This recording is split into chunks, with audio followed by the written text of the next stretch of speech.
Hello guys, and continuation tayo ng discussion natin regarding omitted measurements, okay? So last time, natapos tayo dito and then pinakita na natin, no, yung solution natin na pang board exam, no, yung using yung choices and then ipa-plug in mo siya and then check kung masasatisfy niya yung given. Okay, so bago tayo mag-proceed sa next natin, sample problem. So actually, pwede mo rin yang i-apply dito. No, yung sa first example natin. Ito. Ayan no, yung length of two sides are unknown. So kahit length yung nawawala, so ang gagawin mo, pa-plug in ka lang class. So wait nga. Sulat lang konti class so anong gagawin doon sa diskarte natin? So halimbawa, itong AB, store mo yan sa A. Itong BC, store sa B. So, itong CD, saka DA, sino ba yung may given class? Sa choices. So, di ba tinatanong, find DA. So, ibig sabihin, yung may given, yung D. So, ang gagawin mo, ipa-plug in mo yung yung mga choices sa D. So, ito lalagay natin to sa D, di ba? Let's say sasabihin natin correct. What if yung correct answer is C? Okay? So, ang gagawin natin, itong nasa C, ipa-plug in natin dito yan sa DA. So, magiging 75.01. So, therefore, magkakaroon tayo ng tatlong kompletong parameters na may distance sa bearing. So, therefore, itong CD is solvable. So, anong gagawin natin? Yung nakastore sa A, nakastore sa B, and then plus C, and then yung nakastore sa D natin, na ina-assume nating tama, is equal to 0. Okay, so magiging C is equal sa negative A plus B plus C. Rather plus D. Okay? So, after nyan, anong gagawin class? Yung C na yan, i-convert natin siya sa R angle theta. Okay? And then, ano yung kailangan ma-satisfy class? Na dapat, itong bearing niya na north 57, 58 pa is tutugma dito sa theta. Okay? Pero, take note lang class noon. Sabi ko nga, yung theta kasi na ibibigay sa'yo dito ng calculator is hindi siya totally kamukha nitong bearing. Kasi yung bearing measured from north or south yan, di ba? So, ang gagawin lang natin, yung theta, i-convert muna natin siya sa bearing and then check kung tutugma. Ngayon, kapag yung bearing nung C is nasatisfy niya, same siya dito sa calculated natin na bearing. So, therefore, magiging correct yung assumption natin that yung answer is yung choice letter C. So, tatry mo yung class from A to D. So, kung meron dyan class isa na tutugma doon sa sa bearing. So, hindi ko na siya ipapresent dito, pero ayun, pwede mo rin siyang gamitin dito. So, ngayon, I think pwede tayong mag-proceed na sa next sample problem natin. So, ito pa lang last na natin. Hindi ko kasi nalagay. So, this one is under case number 2. No? Ito pala. Case number 2 ng two adjoining sides. So, beta or bearing of two sides are unknown. Okay, so nasa na yan? Ayan o, bearing of two adjoining sides are unknown. So, lagay ko lang siya dito. So, next, sample natin is, ito naman class. Wait lang.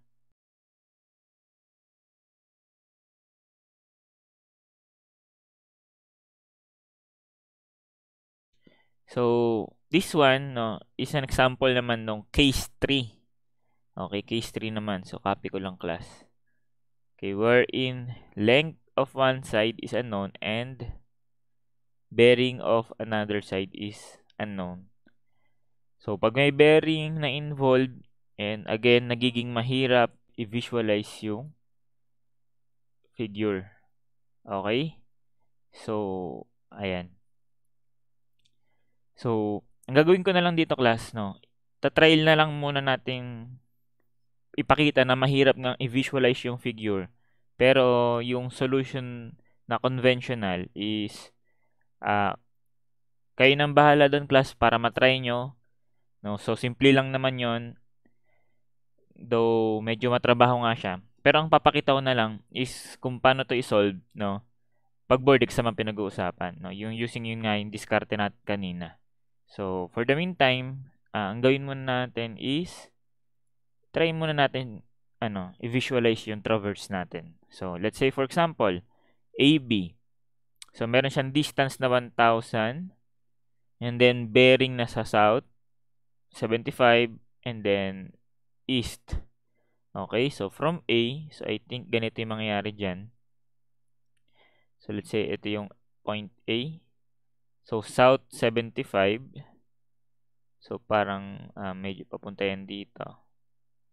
Okay, and then let's say ito yung ating B. Okay? So, next we have 1590 yung BC and then south 15 papunta namang west. So, yung 15 medyo ganito yon. And then yung distance is 15. So, kung ito is 1, kung ito is 1,000, so, dapat mas mahaba siya ng konti. So, medyo scaled natin siya ito-drawing. So, I think, ayan. So, hanggang dito siguro yung C. So, kita pa ba? Kita pa. Next, CD. So, that is 1294. And then, south 68 west. So, medyo papunta siya dito.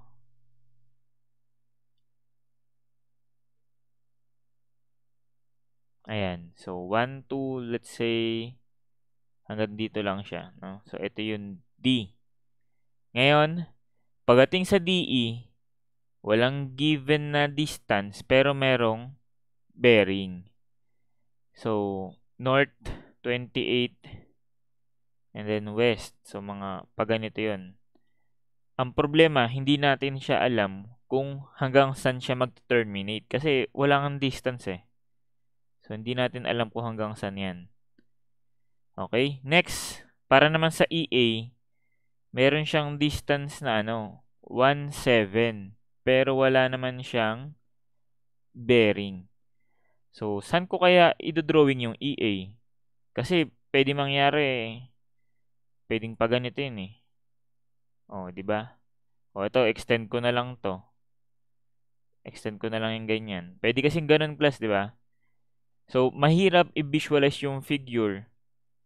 Okay, kapag nga may bearing na involved na nawawala. So, again, ang gagawin ko na lang, dadayain ko na lang, titingnan ko yung nasa choices. So, sabi, yung sagot daw dito, para sa DE, yung distance niya is, ito, 2,4. So, medyo mahaba-haba siya. And then, yung bearing ng EA is ito, north 84 papuntang east. So, mga ganito yung itsura ng class. Ayan. Okay, so this one is, ito yung ating station E. So, makikita mo na mahaba nga, class, no? Itong line DE. And then, ito, yung EA. So, yung bearing niya is 84 eh. Tama ba? So, almost horizontal na yan. So, ito yung bearing niya. Okay? So, ayun, class, hindi ko na nga ulit ipepresent sa inyo, no, yung conventional solution dito kasi matrabaho nga siya. So, pero try mo na rin, class, na para ma-practice ka. Pero yung anong gagawin? So, di ba ito, store mo sa A, may given, store sa B, and then store sa C. Tama? Anong gagawin next? Mag-introduce ng closing line dito, no? Para maka-generate ka ng close polygon. So, let's say, tawagin na lang natin tong letter F. Okay? So, hindi ko siya bibilugan kasi unknown yan. So, para makuha yung parameters, no, yung length and yung bearing or yung angle of inclination ng letter F, anong gagawin dyan? Yung A plus B and then plus C and then plus F. So, dahil close polygon yan, so magsi-0. So, pag na-solve ang F, convert sa R angle theta, and then makukuha mo na yung mga inclination sa bearing. So pag meron na nun, o di same analysis, magkakaroon ka ng triangle na may dalawang unknown na parameter. So sa case na to, ano yung mga unknown dyan? So ito, di ba? Yung length is unknown pero meron siyang bearing. So ito, from the north may bearing yan. So ito, check yan. Okay? So, ito, yung meron naman sa kanya is yung length, check, pero wala yung bearing. So, again, makaka-generate ka nga dyan ng triangle na solvable either by sine law or by cosine law. So, ayun, medyo mahaba na yung discussion ko for that. So, punta na tayo dun sa calculator na lang na solution. So, anong gagawin natin, class? So, this one stores sa wait lang. Ito. Store sa A. Yung may mga given, store sa variable. So, B, C, and then, so, sinong pipiliin mong basis? Ito na lang siguro yung natin, store natin yung D. Kasi parehas naman silang hinahanap, di ba? Yung DE saka EA. Parehas na sa choices. So, I think mas madaling gamitin etong D. No, ayan. Mas madali siyang i-input sa calculator kasi distance yung ilalagay mo. Unlike dito kapag bearing, i-convert mo pa yan sa equivalent theta niya. So, sana nakakasunod pa kayo. So, ayan. And then, itong EA, ayan. Yan yung magiging natin. Unknown. Okay ba kayo dun, mga sirs? Sige. So, ngayon, ano gagawin natin? Try tayo, di ba? Try. So, DE is equal to what? Let's say, yung 2117.05. So, try natin kung A. Okay ba? Gets pa ba, class? So, try natin. What if DE is 2117.05? So, i-input natin siya dito. So, ito magiging 2117.05. So, ayun, class, anong gagawin? Input sa calculator yung A, B, C, D. So, sige, class, input natin.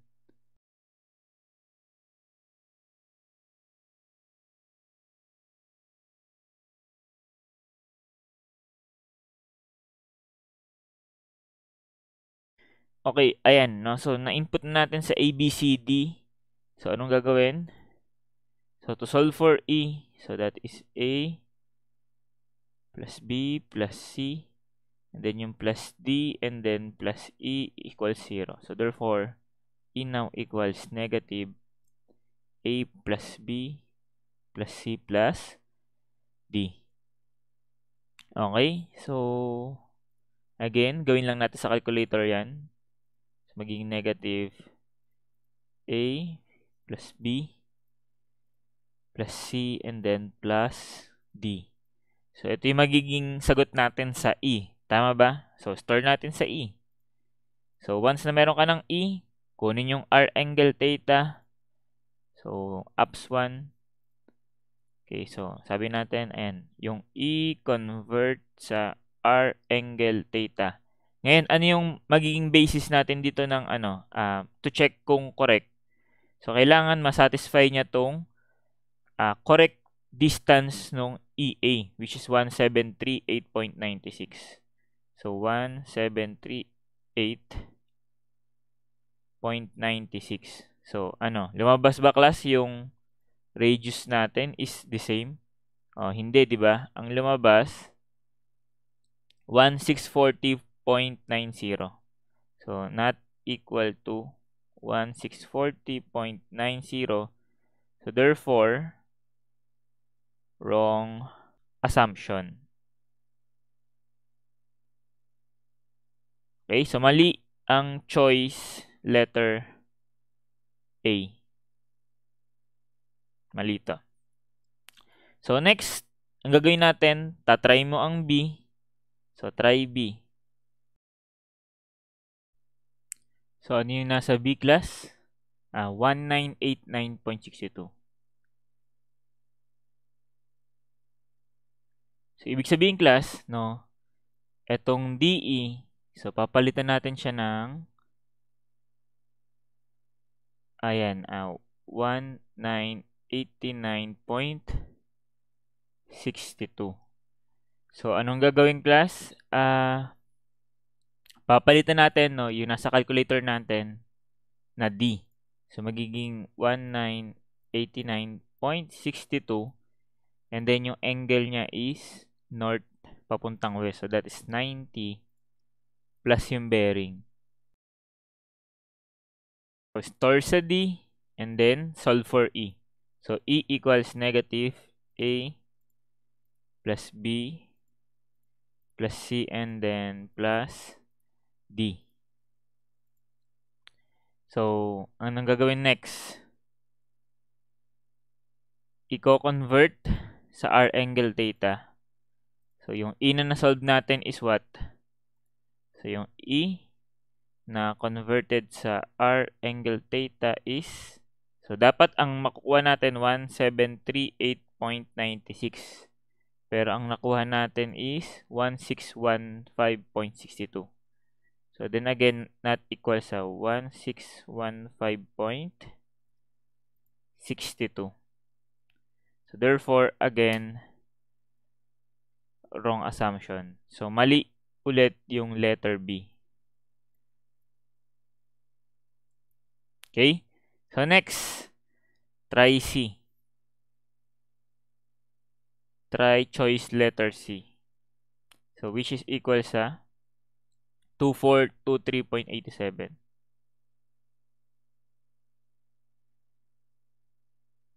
So, palitan natin to. So, same procedure class, no? So, siya magiging 2423.87. Okay. So, ayan. Palitan natin. Gawin natin 2423.87. Angle 90 plus yung bearing. Okay. Store sa D. And then solve for E. So, negative A plus B plus C and then plus D. Okay? So, ito na ngayon yung ating E. No? So, anong gagawin? Convert sa R angle theta. O, ayan class. Kamukha na ba siya nung hinahanap natin? So, yung E na converted sa R angle theta, dapat yung R ay equal sa 1738.96. So, tumugma ba, class? Tumugma ba? Ayan, no? So, the same, 1738.96. So, therefore, yun nga yung correct answer, class. So, 1738.96. So, therefore, correct answer yan, class. Therefore, correct answer is C. Okay? So, nakuha na natin siya. No, kahit hindi na tayo, tawag dito, hindi mo na siya dinadrawing, no? So, chill ka lang, na-solve mo na yung hinahanap. Which is, ang hirap talaga niyan, no? Kapag sinolve mo conventional. At ano pa yung maganda dito, class? Ang isa pang maganda, na-solve mo pa yung isang hinahanap. Okay? So, since yung C is correct answer, so, di ba may nakuha tayong R angle theta? So, ano yung nakuha nating theta, class? Check na natin sa calculator. Click ko to. So, 5.14 or 145. So, lagay ko yan 5.145. So, di ba yung theta measured from the positive tag dito, x-axis? So, ibig sabihin, yung E natin, which is, sino nga ulit yung E? Di ba yung E yung EA? Tama ba?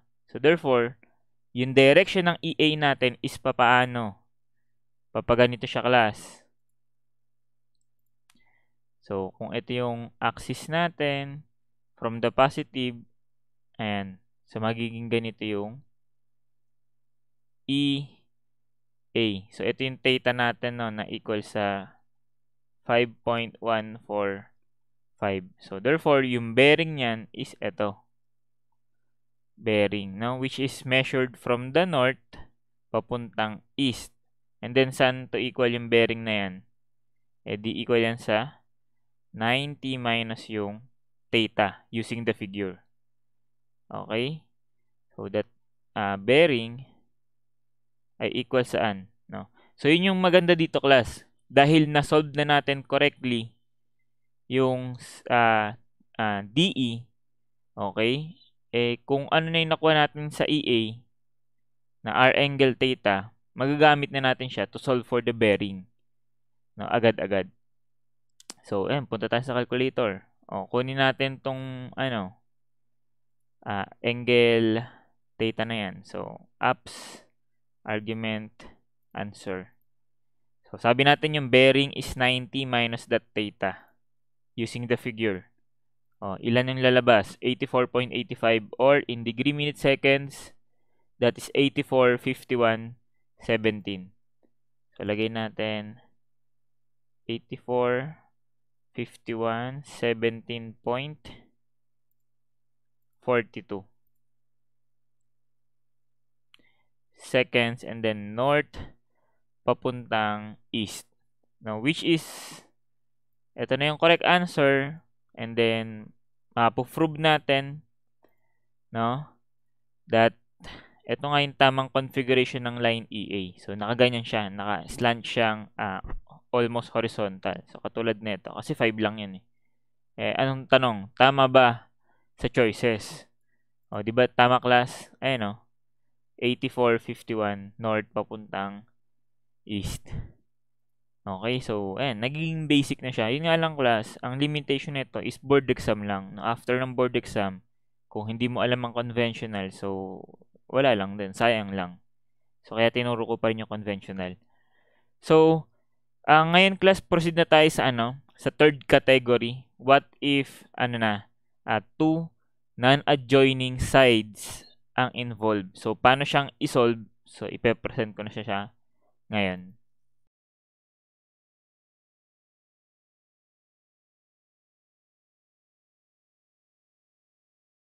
Okay, so, ayan. So, let's say, for example, ito yung figure natin, no? For this topic, omitted measurement are in two non-adjoining side. So, wait lang po.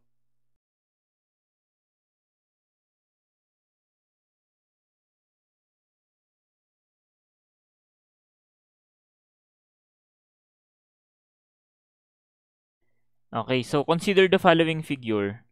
So, let's say ito yung ating traverse.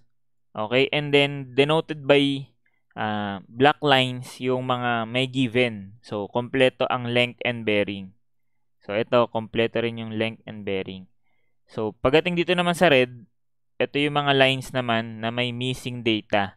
So, either, ayun nga, mag-fall siya sa under na category na both sides na yon, no, yung length ng both sides na yon is unknown, or dito sa category na both bearing ng sides na yon is unknown, or sa third case natin na length nung isang side nawawala, and then yung bearing nung another side yung nawawala naman. So, 3 cases again. So, paano ba i-solve yung ganitong type ng omitted measurement? At makikita mo dito, class, in-state ko siya before as hard. So, kung yung kaninang adjoining side is medyo feel natin hard na talaga siya, kung hindi natin gagamitin ng diskarte. Hard na yon. What more ito? Okay, so ano yung ginagawang solution para ma-solve itong two non-adjoining side? So, simple lang. Ang gagawin lang natin dito, class, is i-revise natin yung figure, no, yung traverse na yan, in such a way, no, na magiging category to siya or magiging adjoining yung mga unknown side. So, sa figure na yan, okay, so sa figure na to, non-adjoining pa siya. So, ang gagawin natin, i-revise natin siya in such a way, magtatabi yung dalawang missing side na yan. So, paano revise? So, i-rearrange lang natin yung mga lines. Pero yung arrangement, kailangan hindi mo mababago yung direction ng line. So, halimbawa, katulad nitong line na to. Ito, class. So, kung ililipat ko to ng position, ito. So, nakikita mo ba? Ayan. So, kung ililipat ko siya ng position, dapat hindi magbabago yung direction niya. So, dapat ganyan pa rin yung inclination niya. So, pwede mo siyang ilipat kahit saan, pero hindi dapat magbabago yung inclination. So, ano yung sinasabi ko, class? Ganito yung gagawin natin. So, copy ko lang siya dito sa baba. Or kahit dito sa gilid na lang. So, ito siya, no? So, paano i-rearrange? So, ito, i-move ko siya dito, class. Gets ba yun? And then, ito, sana yan? Ayan, yung missing side, ililipat ko naman siya dito. So, wait lang. Ayan. Nagets nyo ba yung ginawa ko, class? Na wala akong binago sa sense of directions ng mga line. So, from the correct, syempre ito talaga yung correct configuration. For the sake of the analysis, so ang ginawa natin, yung non-adjoining sides, no, na may missing data, is pinagtabi natin siya, class. So, wala naman akong binago sa direction nito. Minove ko lang siya, pati itong nasa baba.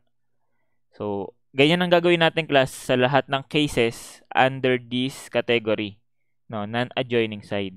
So, kapag na-convert mo na siya, edi parang ang mangyayari, magiging na siya, katulad na lang siya nung analysis natin before for two adjoining side, no? Ay, no, adjoining side na siya. So, ano yung ginagawa kapag adjoining side? Edi mag-i-introduce ng closing line. Ayan, lagay tayo dito ng closing line. Tama? O, kapag may closing line na, o di may triangle ka na, class. Pag may triangle na, o di tapos ka na, class. No? Alam mo na yung mga susunod na step, which is nagawa na natin siya before. Okay? So, simple lang pala, no? Convert the figure into a figure na magiging adjoining yung may missing data. Okay, pero ayun nga, sabi ko nga, class, since same na lang naman yan ng before na-discuss ko na sa inyo. So, ang gagawin na lang natin yung pang-board exam na solution. Okay? Ang ano pa yung kasi magiging mahirap dito, kapag meron ng bearing na involved na nawawala, ayan So, sa case 2, and then dito sa case 3, ayan, may bearing nang nawawala. Ang hirap ng i-drawing ng figure. Pag mahirap ng i-drawing, o di mas lalong mahirap mag-transform, no, sa ganito, na magiging category to siya. Okay, or type 2. So, ayun. So, gawin natin, pang-board exam na lang na solution. Okay lang ba yun, mga sirs? So, ayan. So, sige. Kunin ko lang yung problem.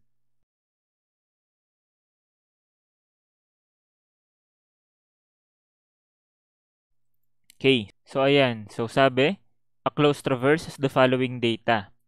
So, ilang sides yan? A, B, B, C, C, D, D, E, E, F, and then FA. So, 6-sided ulit ito. And then, given yung distance saka bearing. Pero, ano yung makikita mo dyan, class? Yung distance ng BC at yung distance ng EF ay nawawala. So, missing data sila. So, anong type ng to, class? So, ng omitted measurement. So, parang under siya ng 2 non-adjoining side kasi hindi magkatabi, di ba? So, hindi magkatabi yung BC saka EF. Tapos, anong case to, class? So, parang ito is under ng case 1. No? Yung length of two sides are unknown. So, lagay natin dito. Okay, so, ngayon, ang gagawin natin is, paano ba? So, ang ipe-present ko na lang sa inyo, yung, ano na lang, yung diskarte gamit yung calculator saka yung choices. Pero class, take note na lang ito, na kapag length lang yung nawawala, okay, madali lang siyang isolve kahit hindi mo siya binivisualize ng katulad nito. Okay? Kasi katulad netong last time na ginawa natin, class, balikan lang natin. So, nasa na ba yun? Ayun, no? Ito. So, di ba, ito, class, length lang yung nawawala, yung length ng CD saka DA. Anong ginawa natin dito, class? Una, sinolve natin siya nung conventional method. Next is, nag-present tayo ng additional solution wherein ang mangyayari, no, yung distances natin, i-denote natin siya ng x and y. Tapos, kukunin natin yung mga individual latitude sa departure. And then, take summation ng latitude equal to 0 saka departure equal to 0. So, makaka-generate ka ng dalawang equation. So, 2 equations, 2 unknowns. So, directly, masasolve mo ang length ng mga unknown sides, no? Kahit hindi ka dito nag-visualize, 'di ba? Wala man tayong pinakita dito na na traverse. So ganyan lang ginawa mo, na-solve mo yung length. So the same dito, no? Katulad lang dito, pwede natin gawin 'yon. So lagay mo dito x, lagay mo dito y. Wait lang. Ayan. Dito lagay mo y. So ayan, kunin mo yung latitude sa departure. And then, take summation equal to 0. So, makaka-generate ka ng dalawang equation. So, 2 equations, 2 unknowns. So, masolve mo na siya, yung length. Pero, yun nga, for convenience and practice na rin. So, gamitin na lang natin, no? Yung diskarte gamit yung calculator saka yung choices. Okay, so, anong gagawin dun? So, ito, i-store natin sa A dahil may given. Ito, lagay natin sa C. Ito, D. And then, ito sa F. Okay? So, sino sa dalawa yung, may pwede nating i-store pa ulit? So, di ba ang hinahanap yung length ng EF? So, therefore, si EF yung pwede nating lagyan yung length. Tama? Pwede nating lagyan yung length ni EF. So, ang mangyayari dito is etong E. Okay, itong EF. Another i-store na naman. So, ang hanapin natin itong B. Okay, so we know naman na paano mangyayari, di ba? A plus B plus C plus D plus E and then plus F equal to 0. So, therefore, yung hinahanap nating B is magiging negative A plus B plus C plus D. Ay, ano ba yan? Negative A plus C plus D and then plus E and then plus F. Okay, so, ayan, anong gagawin natin? Pili tayo ng gusto nating value ng, ng E. Okay, so, try natin. Try that yung EF is sino? O, doon na lang tayo sa, sa correct answer. So, ito na yung try natin. So, try EF equals 722.81. So, ang pinili natin yung choice letter D, no? So, papalitan natin to. So, magkakaroon siya ng parang given na 722.81. Okay, so store natin sa calculator lahat ng may given. So, sige po.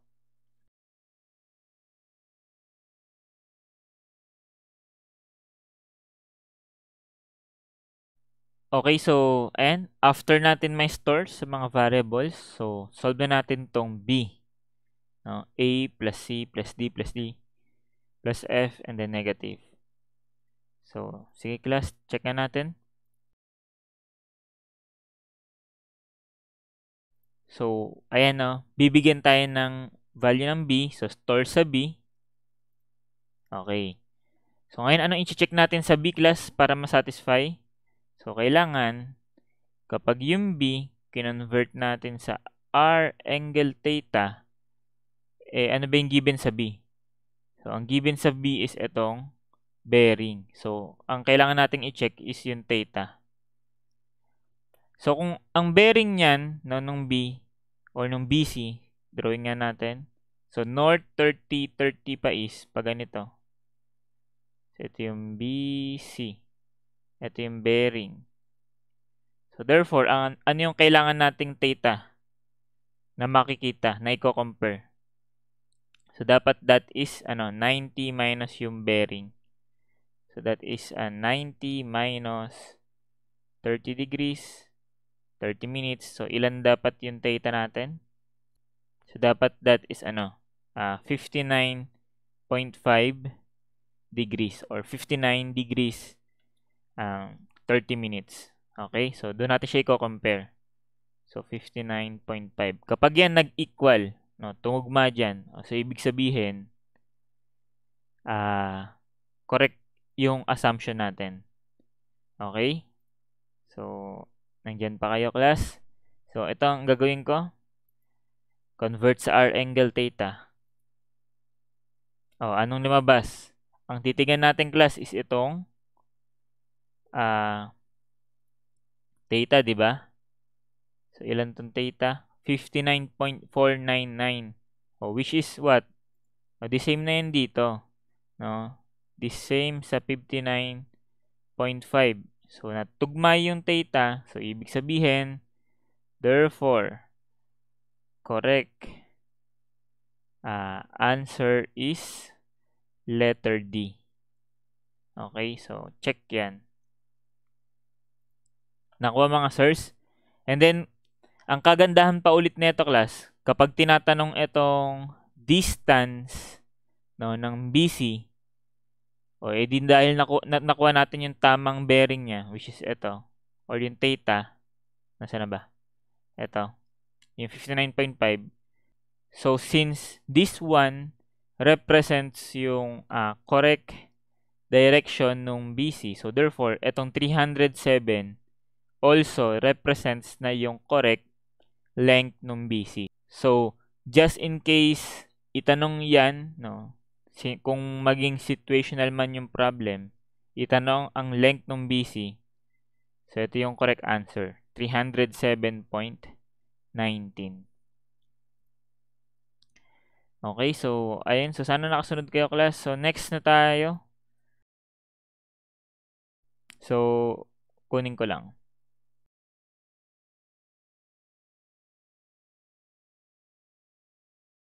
Okay, so, ayan, no. So, number 92 tayo. From the given technical description shown below, so, ano naman yung mga nawawala? So, ang nawawala is yung bearing ng BC saka yung length ng DE. So, again, hindi na naman sila magkatabi. So, under na naman to ng 2 non-adjoining sides.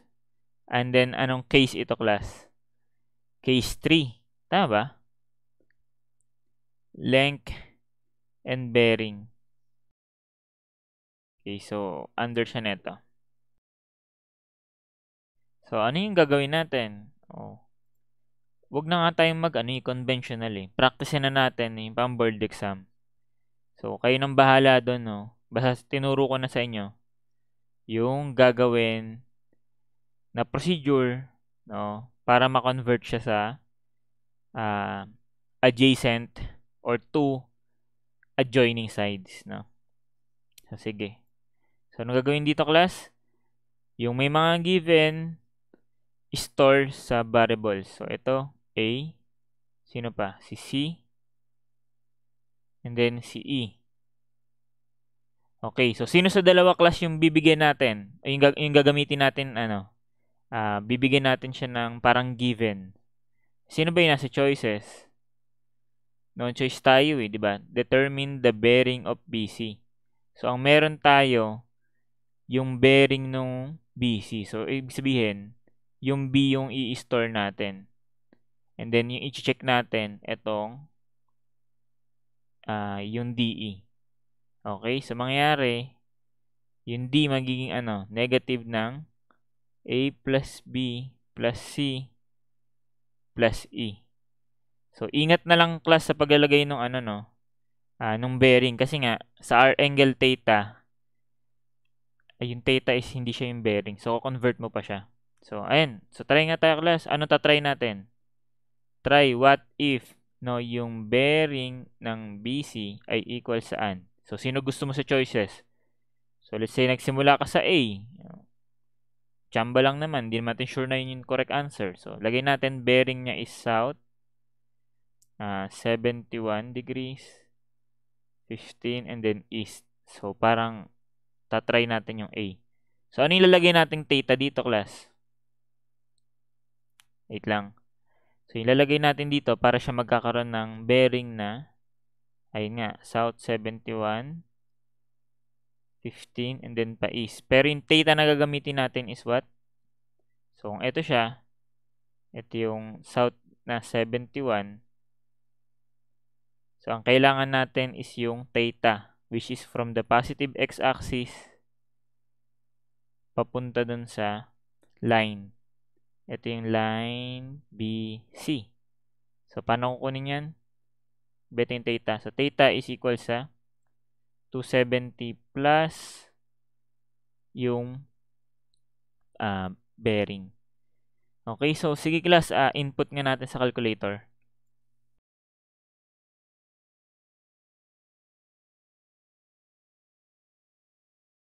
Okay, so ayan, na-store na natin. So anong gagawin? Solve for D, di ba? So that is negative A plus B plus C and then plus E. So may makukuha tayong D.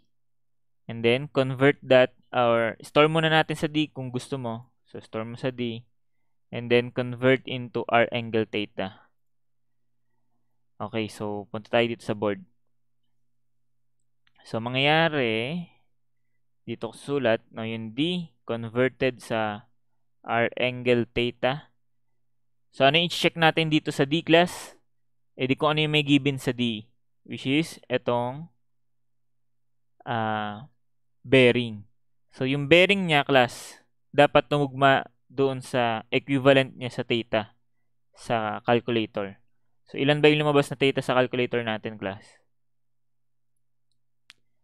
That is, ayan So negative 163.52. Ito yung titigan natin class yung theta. Kasi yun yung may given sa sa D.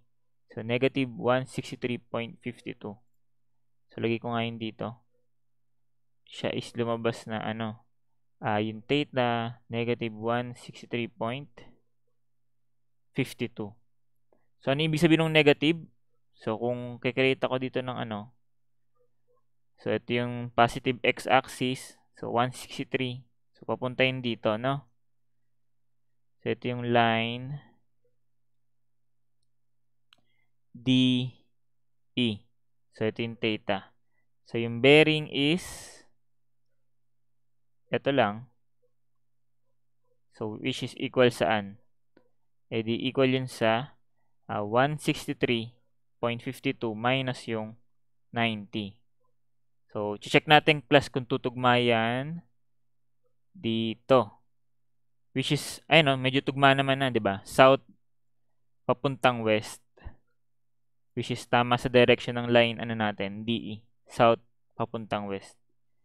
So, verify na lang natin na yung, yung beta. So, kunin ko to. Is 163 minus 90. O, lumalabas yung computed bearing natin is 73.52 or 73.31. So, ito yung computed, which is what? Ayun no, equal siya dito. Ayun no, equal siya dyan. Sa 73.31 sa given na bearing niya. So, therefore, class, correct. No? So, ibig sabihin, anong conclusion? That the correct bearing of line BC is yung nasa letter A. So, therefore, correct answer is A. Okay, so, ayun class, so, nakita mo, maigsi lang siyang isolve. Pero pag tinry mo talaga yan ng conventional, no, matagal yan, time consuming yan. So, meron pa tayong isang problem, no, para dito, which is mag-fall naman siya ng case 2 naman, no, yung bearing naman ng two sides yung nawawala. So, hindi ko na siya isosolve. So, kayo na yung bahala doon. I-verify nyo kung mag-work yung ginagawa nating choices method doon sa problem na yan. So, sure naman yung class mag-work. I-practice nyo na lang ng kayo na lang muna.